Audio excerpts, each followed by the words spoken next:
Yeah, here we go. So, hello, Professor Žižek. I don't know why every time we talk about politics, even though I'm interested in literature and psychoanalysis, but maybe the word is too politicized for this. Yeah, we So, live in crazy times yeah, when if you are dealing with questions that of art, of eternal philosophical motives, it appears as if you are betraying something. But my counterpoint to this is that the situation in which we are today, at all levels, from private lives to global politics, raises philosophical of questions. I course. mean, the problems we have today, artificial intelligence, will our minds, brains, thought processes be directly linked with computers, all that stuff, abortion, and so on. All this involves, at some About, level, at least philosophical decisions. Today, we live in a very strange time, I think, where since it looks that we no longer can simply rely on old traditional wisdom. For example, should we directly link our brain with the digital universe, with computers? yes, Maybe some people will claim, yes, religion answers everything, but I don't think it does. You yes. have to make new decisions. So that's the paradox.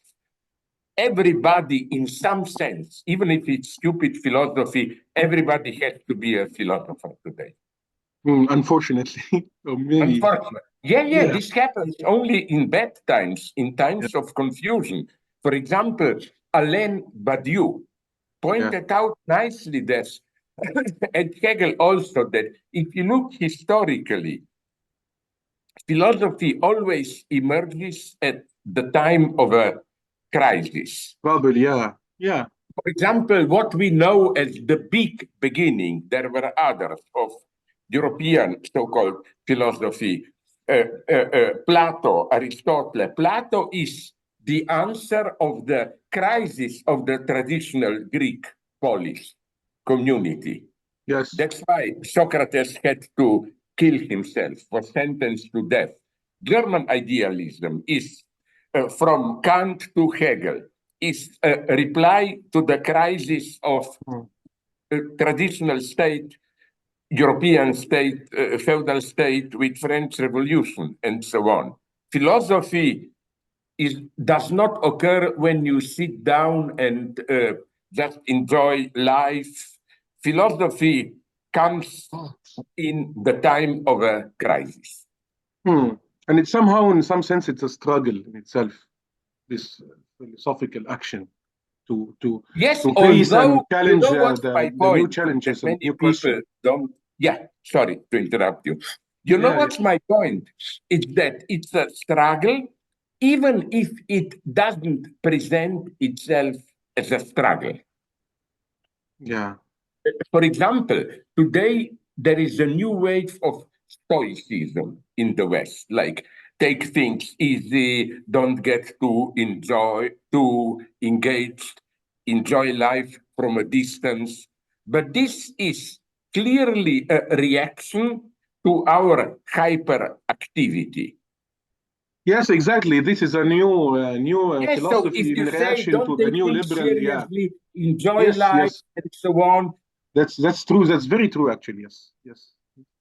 One day, I promise you, we will talk about all these issues in details it and would be talk about it would Lacanian be readings for Kafka wonderful. and Beckett and Joyce, and this is what I'm interested in. But Yeah, but anyway, do you know yeah, I think that what for Kafka was still uh, uh,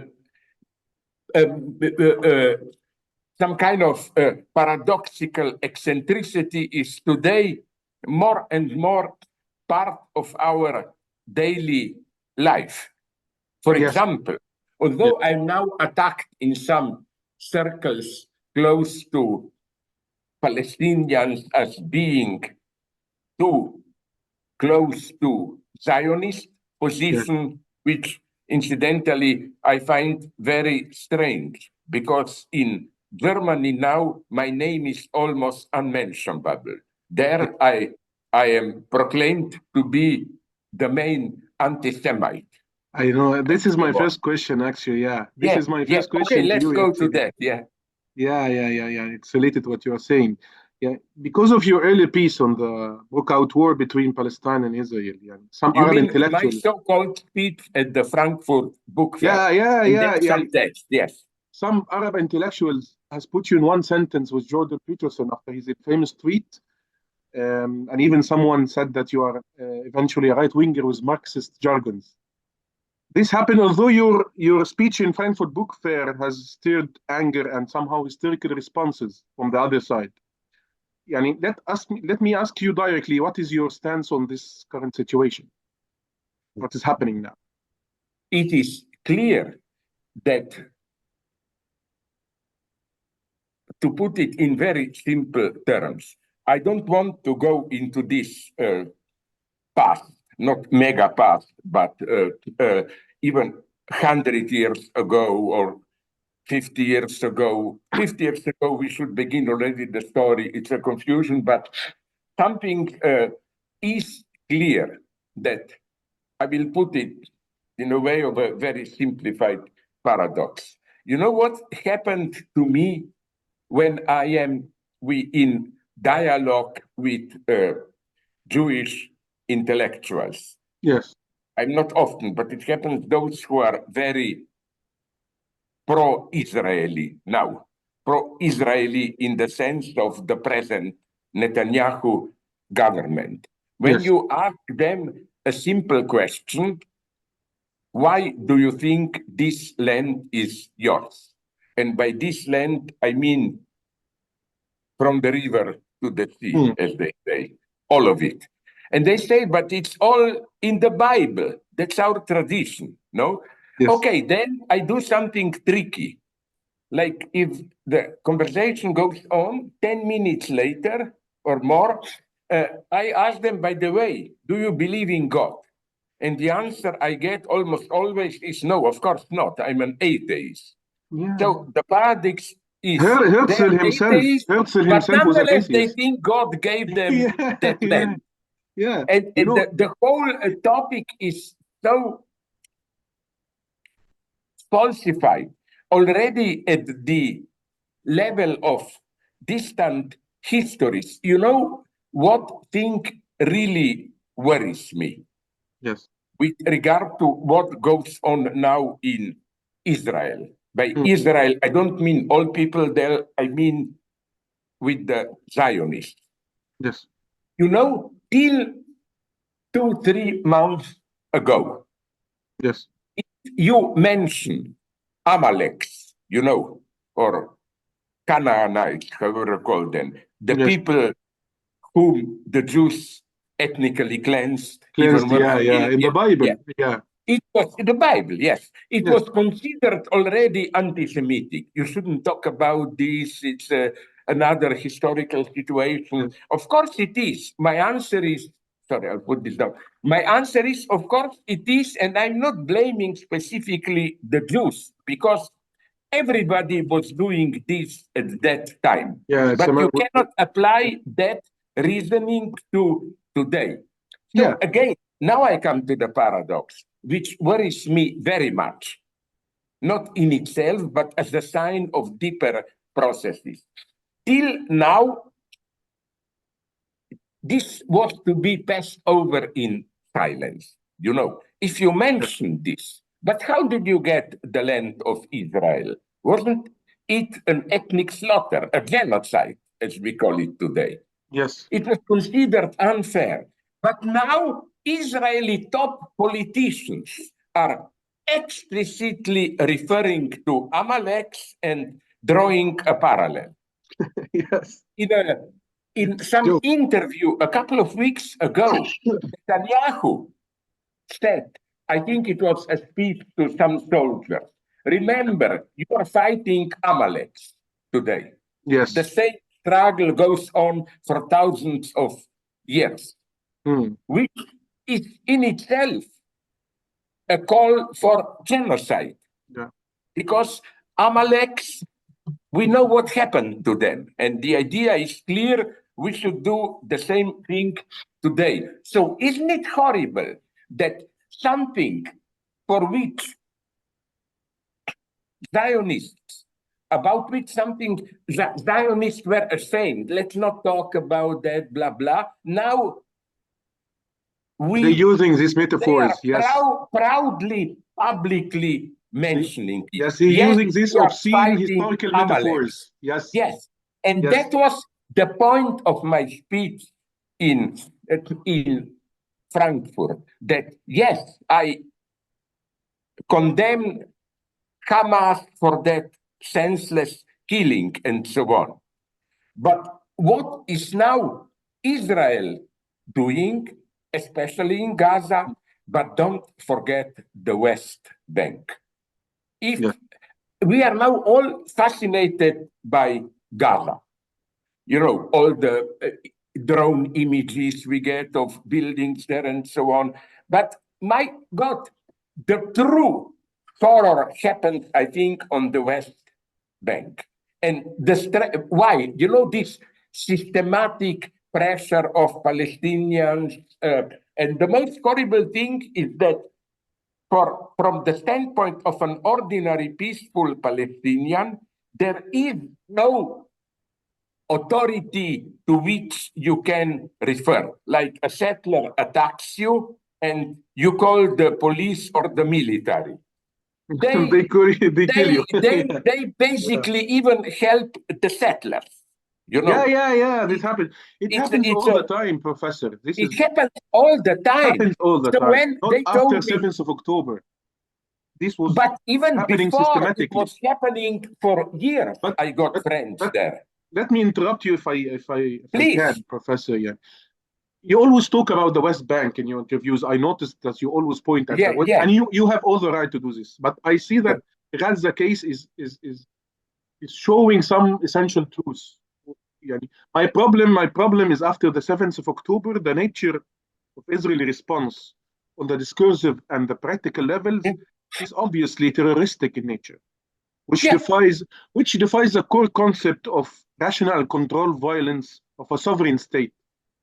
For me, it shows a mobster mentality in action, in a pure form of what is happening West Bank, as you always point in your interviews. Yeah. On the other hand, Hamas in the foremost is a resistant group, agreeing or disagreeing with their means and goals. Yeah. But even if they have taken the authority of Gaza, but their organization and presentation is essentially of a resistance group. So how can you see the underlying logic of what Israel is doing now in Gaza? Because it's obviously intended to terrorize not only the Palestinians but the surrounded countries, Arab countries. And I totally agree with you. Yoav Gallant said to you Hezbollah in Lebanon. He told you we will make Beirut another Gaza. He's using Gaza as a threatening example. We will do this. We will annihilate everything in Beirut as we did in Gaza. No. I totally agree with you. Let me be, and I make this point in my text. Let me be here very clear. Yes. This is why I published a text, and when a version of that text was published in Haaretz, they said, I understand them, it's too much, they put them out. I see, and that's the saddest thing. My premise is how the hardliners in Hamas and the hardliners in Israeli government are really in some perverted sense coordinating their activity, doing what the other wants. For example, objectively, yeah. No, I agree with you. I'm not saying they had phone calls and said, you attack us here, there. Already, incidentally, there are even some suspicious details at this level. For example, it's now clear that Israel was around 2 weeks before the Hamas attack. Israel was informed about it by Egyptians, by United States, Yes. and Yes. by its own secret services. Yeah. Even more of a mystery. It is now made clear that Israel had a division there in southern Israel, close to Gaza, the whole division of soldiers. And again, 2 or 3 weeks before, they moved this division to the West Bank. I like your expression. It's not, I don't believe in subjective conspiracy theories in the sense objectively, that literally, you know what's the catch? When I bring out, and I quote them in my speeches, I refer to them, all those darkest moments of what Israel is doing now. Yes. Many people from there claim, oh, but this is a minority. This is Ben Gvir, this is Smotrich, and it's limited to them. They're a tiny minority. I agree, but in what sense? Tiny minority in the sense that only they are saying this publicly. But if you look at what Israel is doing on the battlefield, they follow their line, you know.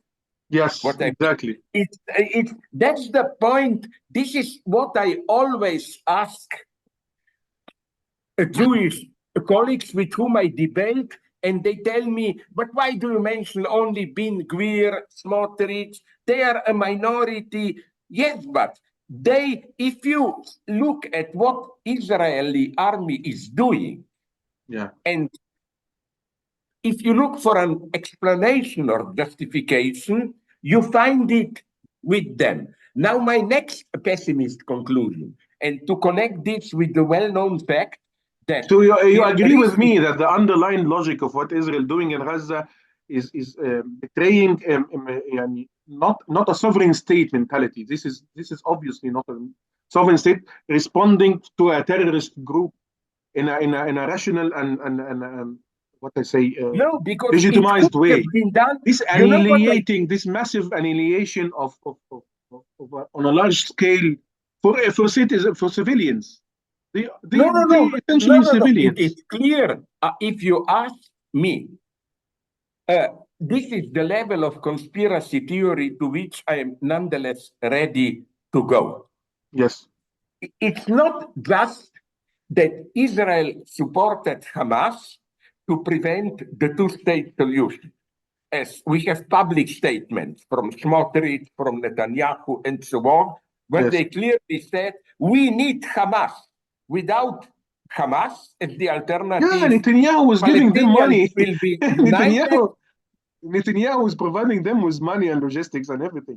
He said, we need Hamas to continue doing what we are doing. Worse. I think that although Again, this is not a mentality of a state, sovereign state. This is not mentality of state. I'm stress on this because a mentality of a fundamentalist messianic state. That's the ultimate. What Israel is doing, I mean, they. You know what? You remember Hannah Ashravi?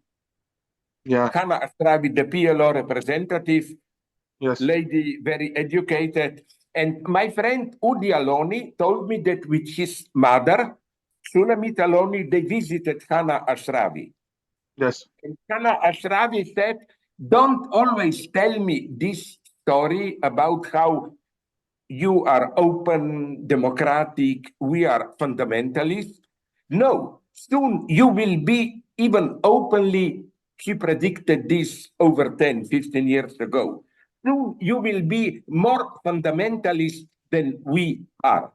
Today, Israel is a model of a new aggressive fundamentalist state, which is why I will jump a little bit now.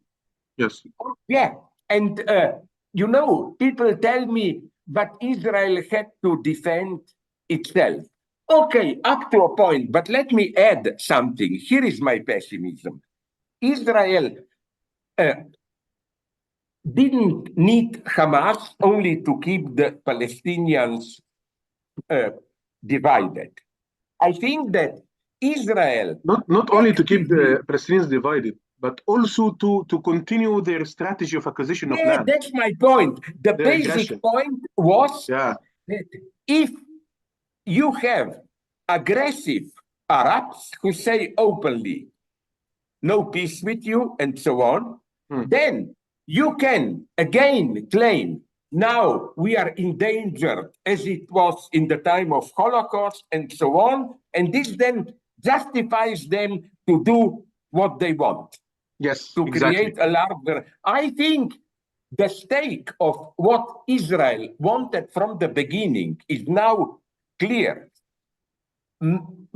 It's not even sure that it will be limited just to Gaza and West Bank. Yes, It may reach also a little bit of Syria, southern Lebanon, or whatever. Israel wants now Palestinians as radicalized as possible. I yeah. remember the situation in West Bank. I'm not saying it was ever true peace and understanding. Settlers were always then annoying. There was apartheid. But let me put in a way that will annoy some of my Palestinian friends. I'm not saying this apartheid was tolerable, but it was more peaceful with how should I call it? It was more a bureaucratic occupation, you know. Yes, Like yes. they on the West Bank, it wasn't so much direct violence. But Freud always talks about return of the repressed. This situation will repress No, something, it's over. That's which what I will mean now. always Now it's return in over. some other And I forms think in it's Gaza. in the interest of Israel. Like some friend told me, but listen, now according to some data, 70% of the people on the West Bank have now sympathies with Hamas. I Yes, said, but what other options do they have? Hamas, exactly. Palestinian Authority is non-existent. Yes, So I think that Israel wants the situation where you have no peaceful, minimally constructive negotiating yes. Palestinian Space side. even to do this. Yeah. Yes. The condition of peace is that Palestinians are allowed to organize, Palestinians under Israeli control, as the authentic political movement. Yes. Hopefully, I'm even But tempted to say this, so, under so some kind of charismatic leader. You know, let me first make 2-3 statements for the Palestinian public. yes, Many people reproach me that I nonetheless have shown too much understanding for Israel. You know, especially when I use that sentence, Israel has the right to defend itself, has the right to destroy Hamas, and so on. But I can tell you, wasn't it obvious? All my Jewish friends confirmed this to me. Why did I do that? Listen, when you, which is not my position, but when you just say Hamas is the emancipatory resistance movement, let's support it, blah, blah, blah, you are instantly dismissed. You don't get echo. It's so typical that in Germany, are you aware what kind of attacks there are still going on? Why? Precisely because I took care of this. It was not possible to dismiss me as a extremist or something. anti-Semitic Or fanatic. I radical, say, yeah. let's give to Israel all possible excuses. But nonetheless, it's absolutely unacceptable what they are doing there. The first thing, which I think still is crucial, is Yes. that what happens really in Gaza. Do you know, if you were in the West, what the term means, but in your parts of the world, it should also be going on, what they call gentrification. Yes, You have a of course. part I of know the city gentrification, yes. where there is poverty, crime. How does gentrification proceed? I know when I was in New York on the Lower East Side, Yes. area around so-called Tompkins Square was gentrified. How? They first cleared the area around so that all the, under quotation marks, evil, drugs, violence, and so on, was concentrated in that park only. They tolerated it there. And then Yes. all of a sudden, they attacked the park itself. I think this is what was happening in Gaza. They concentrated there all the Palestinian refugees and so on. Because Yes. remember, most people in Gaza are not from Gaza. Of course. They are refugees. And now that they Gentrified, have yeah. there, they want in this American brutal style to finish the gentrification. Now Yes. we clear that, throw them out. It's clear how something that was at first denied, that they want to clear Gaza of Arabs, now they are openly stating it. You know, all those cynical calls that they should go to Sinai, then they should move them all around the world, and so on and so on, which sounds to me so cynical because, you know, what they were doing history in Europe to the Jews, they are now doing it. And you know what I find especially cynical?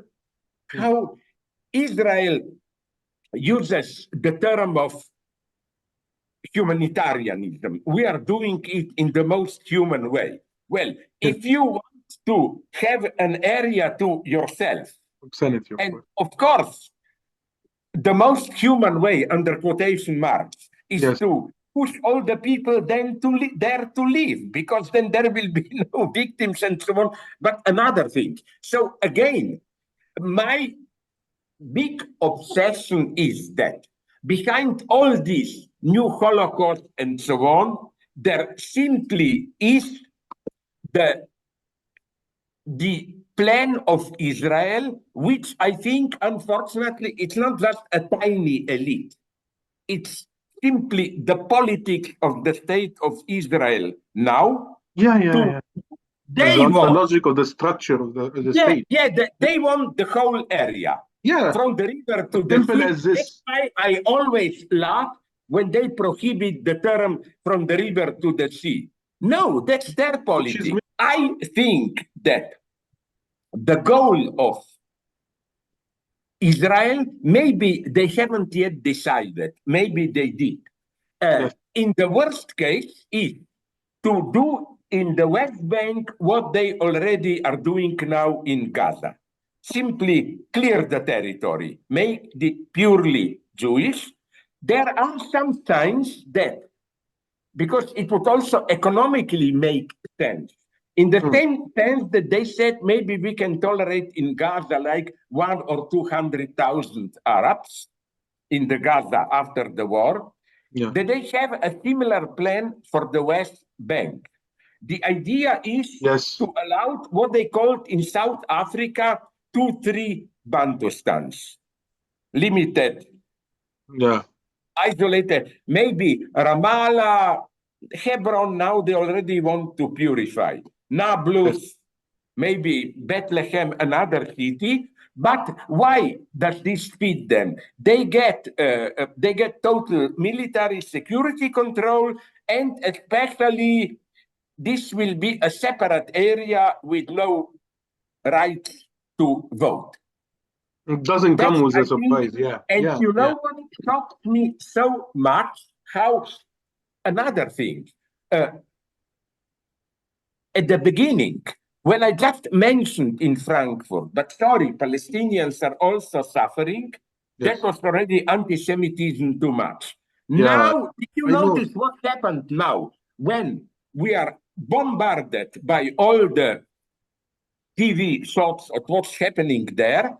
Now, compassion with Palestinians is tolerated, but it must be compassion for Palestinians as victims.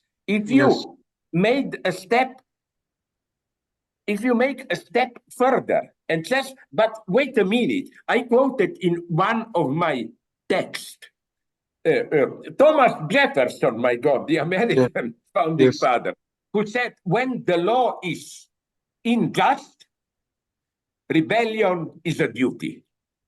Yeah, thank you. Yeah. Yeah. Thank you. So when you make this move, but what should Palestinians do? Not just treat them as a victim, let's provide some food for Gaza and so on. And even this is All of important. them I will tell you why. Yeah. get embarrassed. But did you notice another difference? How with Israel, even if now they are giving warnings to Israel, not even warning. The popular term in the West is now, yes, in Gaza there is too much suffering, so we advise, we are concerned by it, we ask Israel to show some limitation and so on and so on. This means nothing. They are not putting any serious pressure on Israel. So That's why, you see, that's my strategy. I know a lot of it is maybe hypocritical and naive, but you know what annoyed some of Zionists that I met? Yes. I think we should use the enemy when they say something which makes sense if you take it seriously. To the horror of my Palestinian friends, even I quoted Ephraim Halevi, the ex-chief of Mossad, who said, listen, two groups live here. We are condemned to coexist. And the only solution is, and he said, political equality. No group has find rules of coexistence, and so on and so on. Isn't it sad that to say something like this is normally, if you say it in the West, considered already anti-Semitic? When Israel said, but this is not realistic, Arabs hate us. My answer is yes, and you make them hate us. You want them under Hamas because they benefit from this. Justifies you. Yeah. This justifies you to go further and further to do it.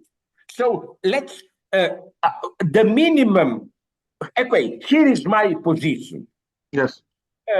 I think that this military invasion of Gaza could have been done, even if you accept, and I don't accept it totally, the Israeli military intervention.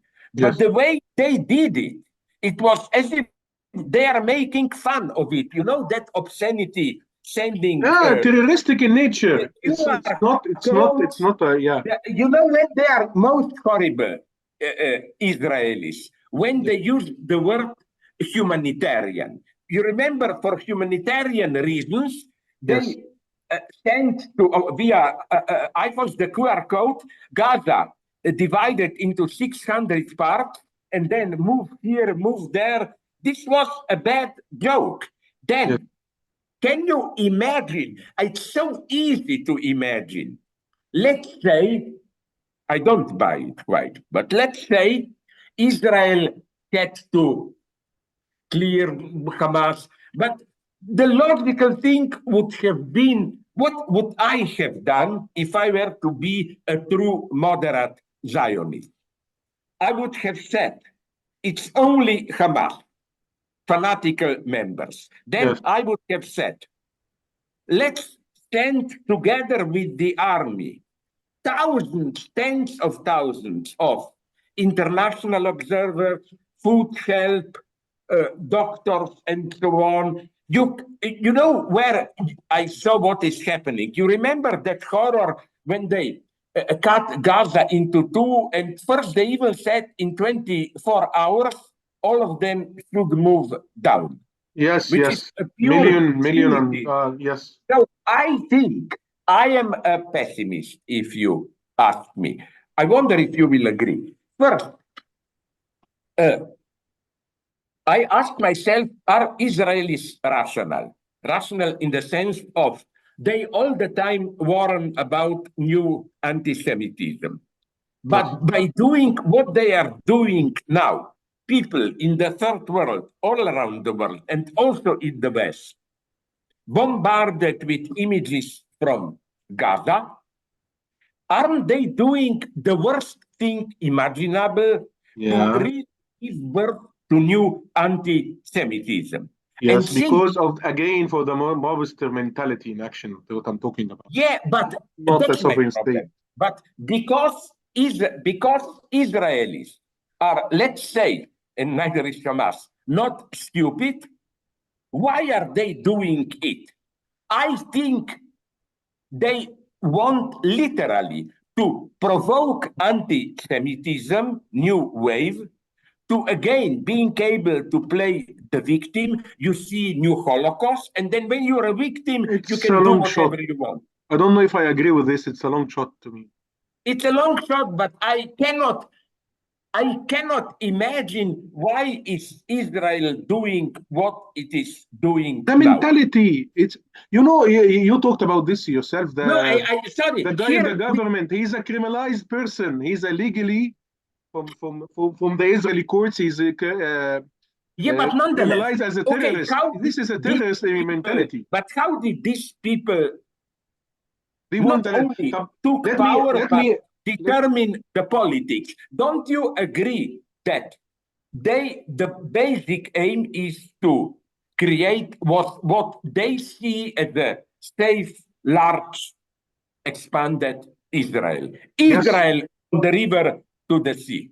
yes, And they knew that if Palestinians also on the West Bank are not more radicalized, yes, it is difficult to go on with settlers' violence and so on and so on. So they want the Palestinians more radicalized so that they can yes. introduce their total Exactly, military. With exactly, this, I exactly. see this. And again, as you said, I don't know to what extent this is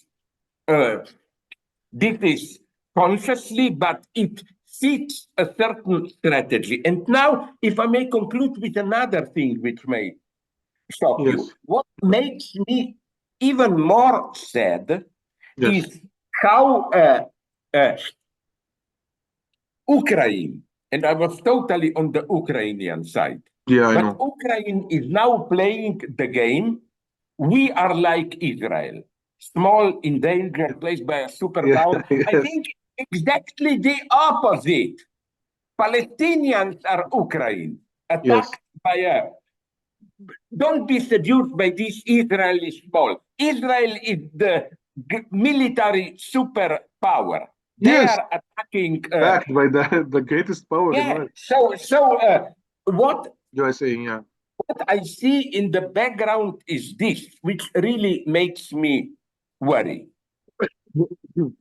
How because of this fake, it's not fake. They were guilty of Holocaust, but they Yes, are doing, especially Germany, but Western Europe in general, also yes, something extremely unethical.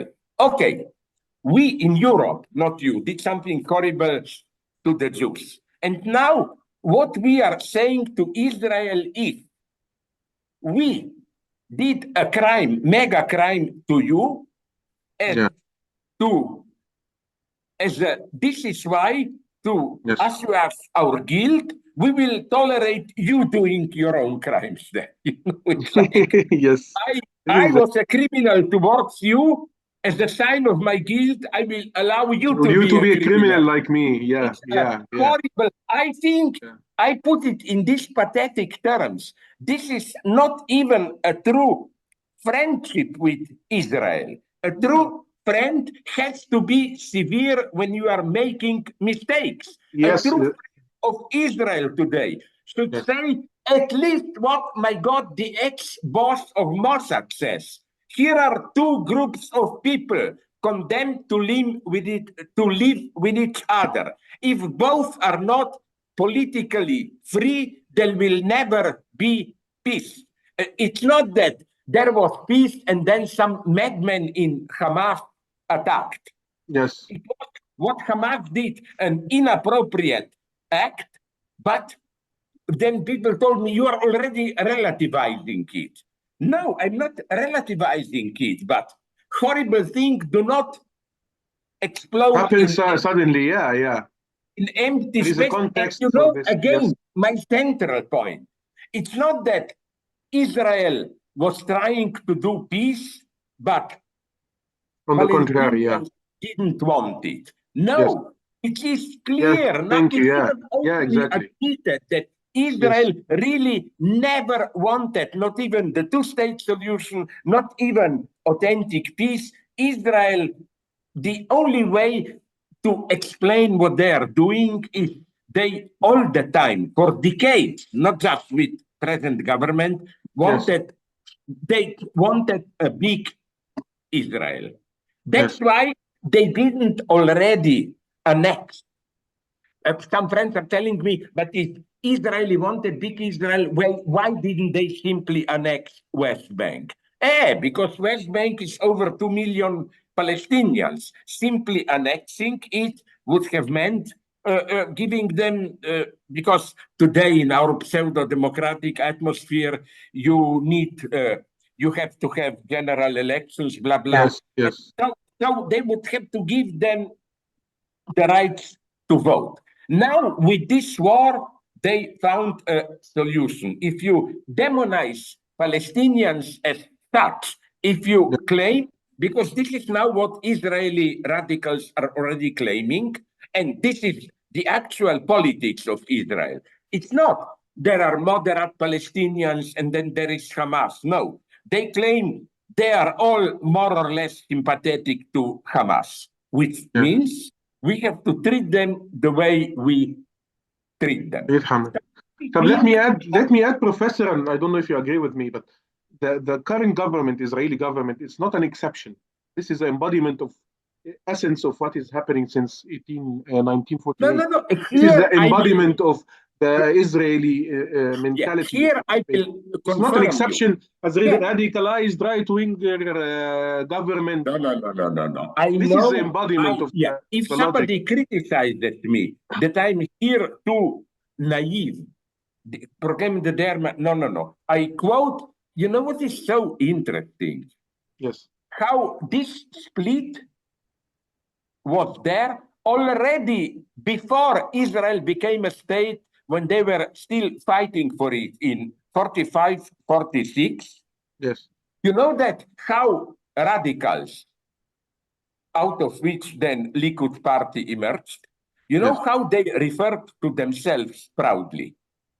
Palestinian terrorists.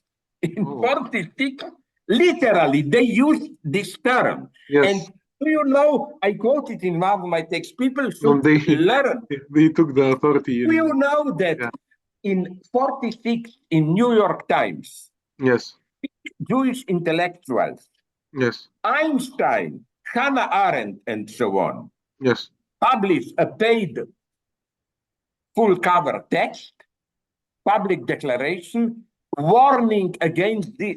They use the term, it looks like Nazism, Nazi terrorist tactics. So yes, this tension is there from the beginning. It's not just Israel was an ideal liberal democracy and then Ben-Gvir and Smotrich came. No, they were all the time there as an underground. And I think the condition of the peace is for Israel to somehow really get rid of this line and accept equal coexistence. Then people tell me, but this is unthinkable. I say, okay, it's unthinkable, but then I see no other solution. Because you know what I ask people who claim but don't be utopian and so on. Okay, but what is the alternative? Outright war. It is clear that because of how Egypt, Saudi Arabia, even part of Lebanon is under the control influence of the United States, I think that there is no chance for an overall war there in which Arabs win. This would have been total destruction, more of Palestinians than of Israelis. Even Israeli liberals like Yuval Harari mentioned using atom bomb if Hezbollah also attacked Israel and so on. Maybe they want even this. Professor, this is the difficult question I want to address. Yani, building on your words, and I phrase it. Yani, and I want to approach it in the objective way we are talking, not in a subjective way, not taking labels and slogans. Not that they are not important, but because when they are ideologically overused, they seem to be misleading sometimes. Is there another way to answer an organized and systematic oppression and expanding occupation? And isn't a preparation for a partially proportional war as what is happening now a logical answer to continuous abolition of what is left from the Palestinian cause, because only Gaza and West Bank, in reaction to the smart strategy, smart between quotation marks, of course, smart strategy of continuous acquisition of lands for spontaneous or incited reasons. That seems to be always happening. In other words, isn't a direct power struggle seem to be the only way left to the peace of autonomous two-state solution, not an imaginary peace between more moderate voices from the two sides that cannot have, even if sufficiently existed, any actual effect because of the acute asymmetry in the objective power relation structure they are existing in. See, for example, how the whole world talks about the Palestinian cause and the Palestinians' rights to exist and live peacefully and with dignity, including this conversation. The position of the UN and their General Secretary, Antonio Guterres, the action taken by South Africa to criminalize Israel, very strong stance of other countries, especially in South America, towards Israel. Would this by any chance have happened if there weren't a serious war going on? If there were? If there weren't a serious war,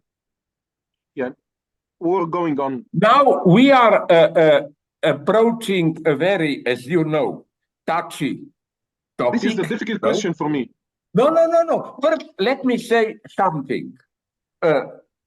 I am ready to assume such paradoxes. I don't think there could be effective, peaceful negotiations without the threat of war and extreme violence.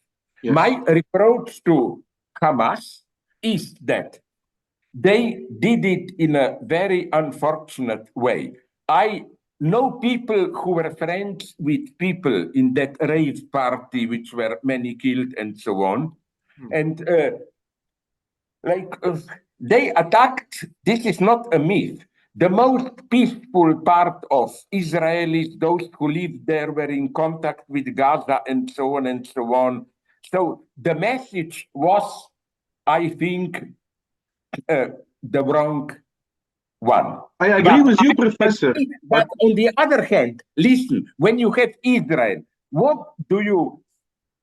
I would say the threat of violence, I am not against limited, even explosions, sabotage, whatever, no? Okay, I will put it like this to make my position clear. Usually, two cases are mentioned of how peaceful solutions can work, negotiations. South Africa and Martin Luther King, American struggle for Black rights.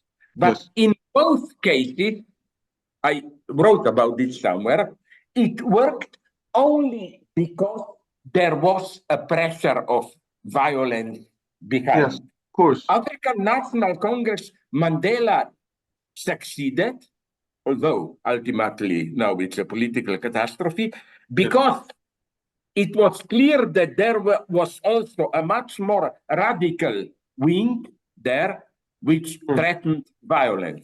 It was the same in the United States. So I think that in this sense, I'm ready to say that Hamas, it's horrible to say, I will be linked for this among Zionists, may have played objectively a positive role. Yes. The sense Of of course. pushing No other us to the edge, where, and that's my only hope, where we will be so much down at the bottom that the point will not even be who win, but this cannot go on. It's total despair. No big negotiations. Let's just try to live with each other. That's my hope. I'm not a naive humanist, who thinks that, oh, now we will all become friends. No, it's extremely complex. I think only a zero-level total despair on both sides can somehow, it's not a big resolution. It's simply, sorry, it's madness, this cannot go on, you know. So I think that although the Arab, not Palestinian side, could also do something, for example, at least formally, condemn clearly, like, yes, we have the right to armed struggle, but the way Hamas did it wasn't the right one. But the main move should come here from Israel. What I always repeat, put yourself into the head of a West Bank Palestinians. What hope does he have? It's just slowly, more and more pressure. Israel is pushing them towards Hamas. Yes. This is absolutely crucial to see Hamas objectively as an ally of Israel. So what one should do now is public opinion in the West, everywhere, to put much stronger pressure on Israel. We should talk with Israel in the terms that we talk with Putin and so on. Sanctions, boycotts, and so on and so on. Israel must get this serious message. Till now, all the small criticism, like they claim they will not allow West Bank settlers to visit United States. But then I looked at it. It's 14 people who are denied. It's absolutely ridiculous. And whenever they criticize Israel, it's always, but basically we still support you. Of course. No, you know what really worries me? Because now a general geopolitical conclusion. Because if this goes on, the result will be one Western bloc of developed countries against all the third world, which will include even horrible totalitarian regimes, so that Putin will become some kind of a fighter for freedom. And also another thing, and China. Really, sorry? And China plays its own game, but I follow this in so-called moderate Arab states. I saw shots from Morocco, from Jordan. Hundreds of thousands of people protest on the street for ceasefire, for Gaza, for Palestine. Not only eye-opening, of course. Did you notice that even in the Western developed countries, France, England, United States, you have the majority, if not pro-Palestinians, is pro-ceasefire. Yes, of course, so it was eye-opening for everyone. An extremely dangerous situation here. It can lead to disintegration of democracy and civil war, which is why I think I'm very respectful towards the horrors of Gaza and so on. I think it's unbearable scandal. You know what? Because the way I began, I would like to return to that. Till now, when things were going on, like what goes on now in Gaza, where at least it's not good, but it's a symptom of something, we tried not to do it openly, publicly. Now we got used to it. You open the news, oh, today it's 250 dead in Gaza. Tomorrow, oh, it's only 150 and so on. They try to normalize this. And this will be, this leads to a mega catastrophe. I blame here especially Europe. Apart from, is it Norway and Spain or which countries, 2, 3, no European country made a clear critical stance also against Israel.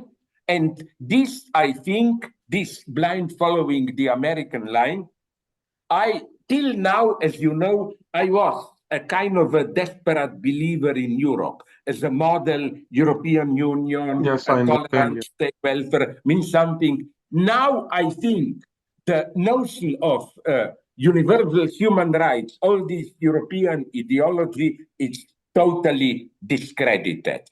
I claim that not in terms of human lives, but in terms of geopolitical situation.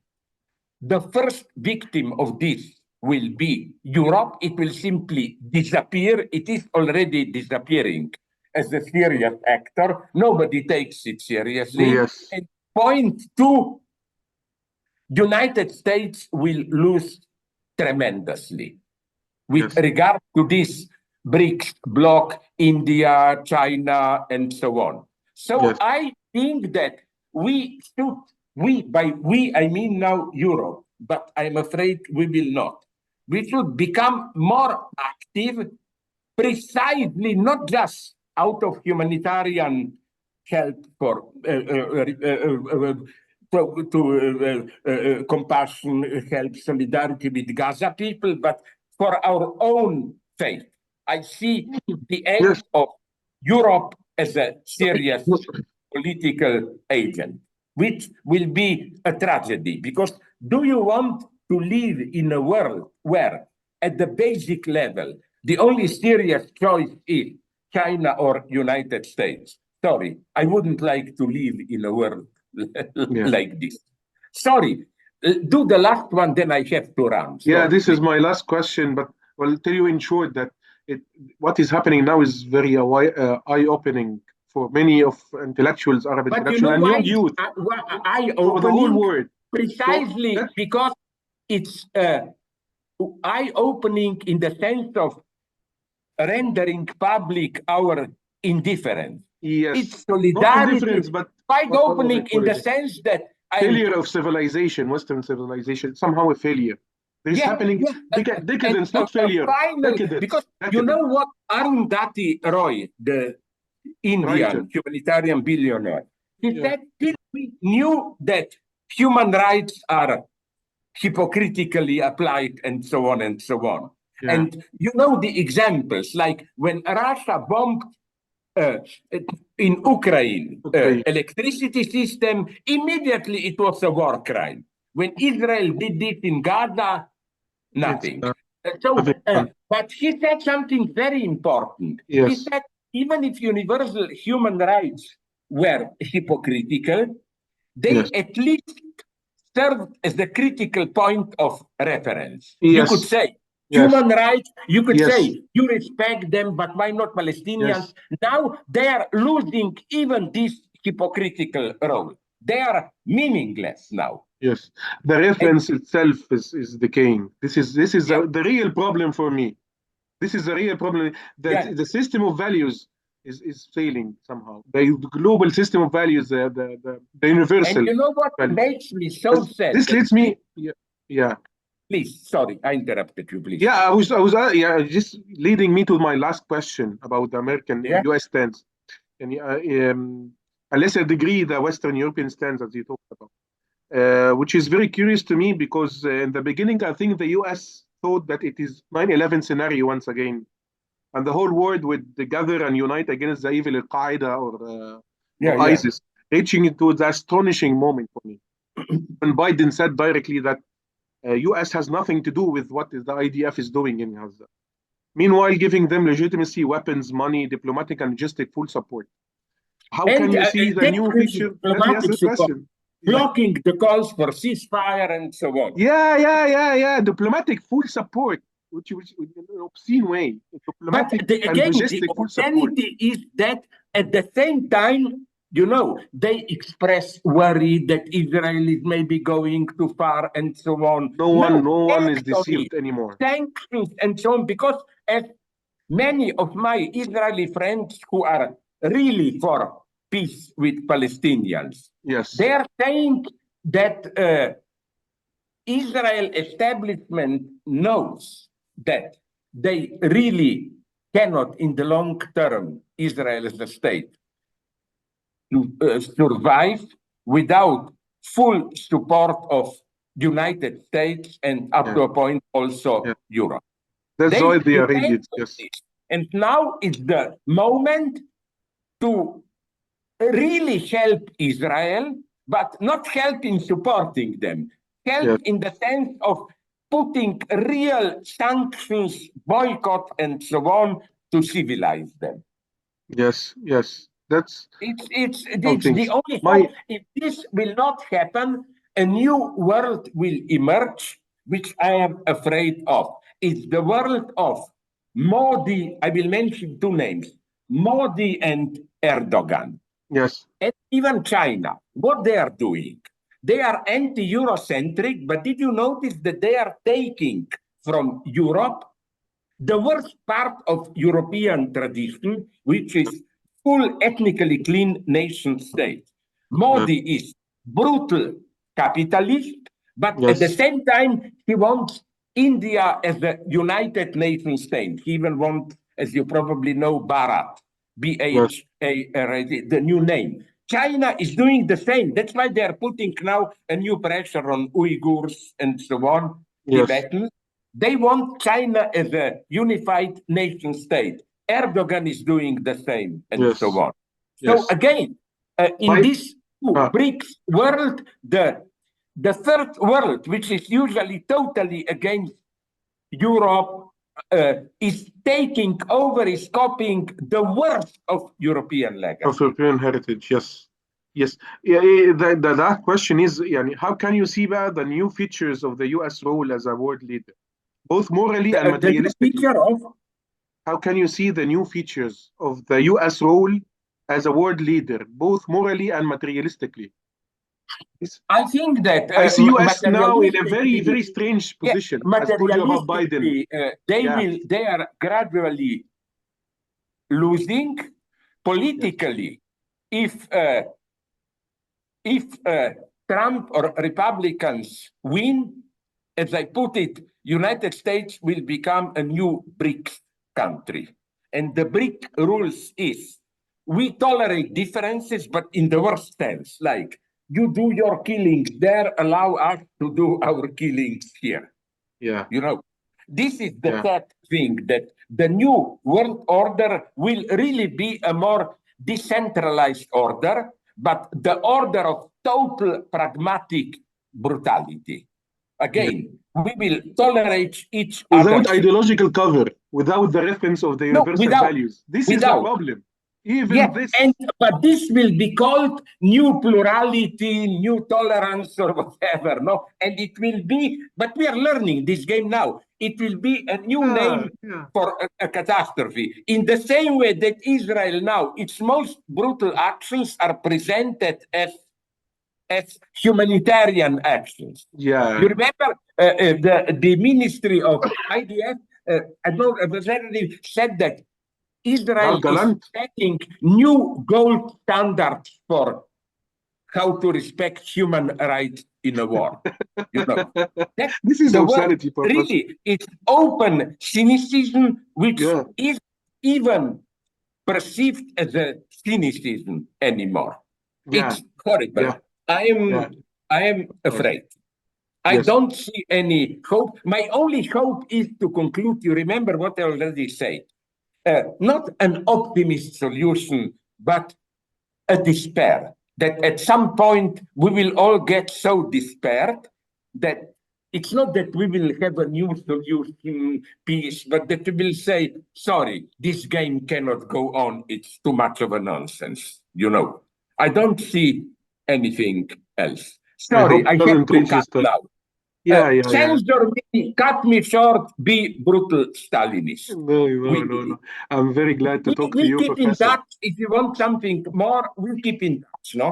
Of course, I like to keep in touch with you. Okay. And thank you very Thank much for your you very interview. much. Have Thank to you for run. your time. Bye-bye. See you safely. Bye.